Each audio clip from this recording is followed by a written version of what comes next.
আহ,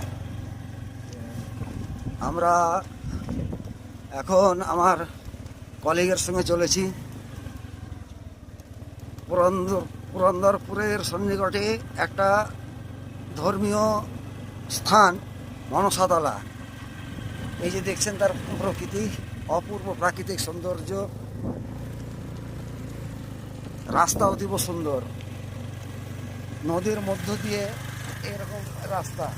বর্ষাকালে রাস্তা দিয়ে জল উঠে যায়, নদীতে জল এলে তখন সমস্ত কিছু বন্ধ। আর এই যে বাঁশের ব্রিজ, এখান দিয়ে মানুষ যাতায়াত করে।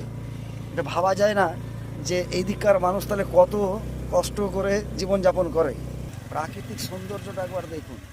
এই যে রাস্তা, এই যে নদী, এই নদীকে বলা হয় কানা ময়ূরাক্ষী।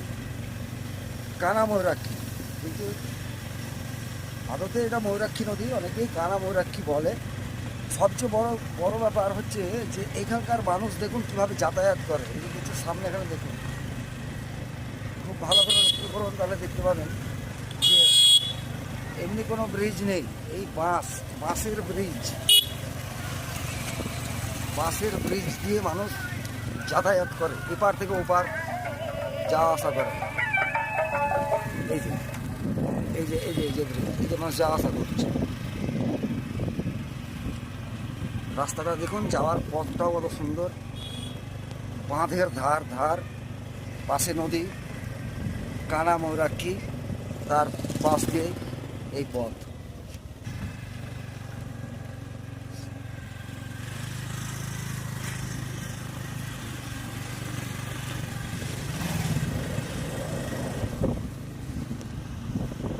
গ্রামের মধ্য দিয়ে পথ।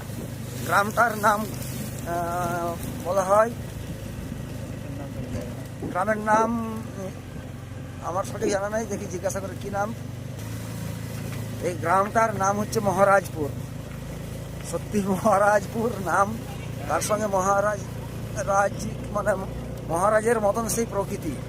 দেখুন রাস্তা সুন্দর, যে গ্রামের মানুষের ধান ছেড়ে খড়কে পালা করে রাখা হয়েছে, একে পালা বলে। পালা রাস্তাটা, এই রাস্তা দেখুন, এই যে রাস্তা অপূর্ব।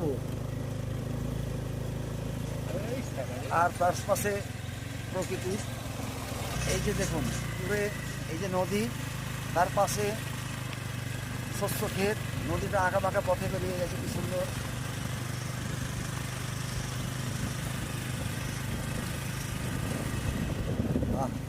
রাস্তা নয়,